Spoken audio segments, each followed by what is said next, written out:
Hello আসসালামু আলাইকুম ভাই ব্রাদার, কেমন আছেন সবাই? আশা করি সবাই ভালো আছেন। এটা আমার ইউটিউব চ্যানেলের প্রথম ভিডিও। যারা নতুন আছেন তারা কষ্ট করে আমার ইউটিউব চ্যানেলটা সাবস্ক্রাইব করে দিয়ে। আর আজকে আপনাদের নতুন ইউটিউব চ্যানেল হিসেবে দেখাবো কিভাবে সোলো ভার্সেস 3 জিততে হয়। এবার বেশি প্যাক না করে যাওয়া যাক মূল ভিডিওতে।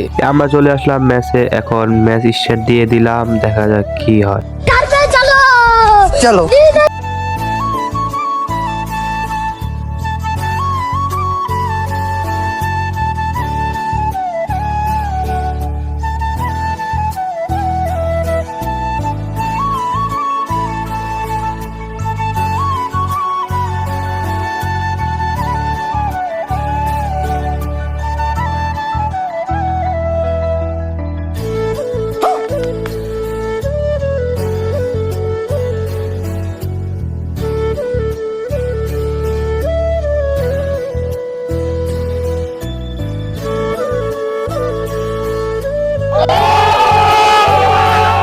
তো গাইস, আজ এ পর্যন্তই। সবাই ভালো থাকবেন, সুস্থ থাকবেন। আল্লাহ।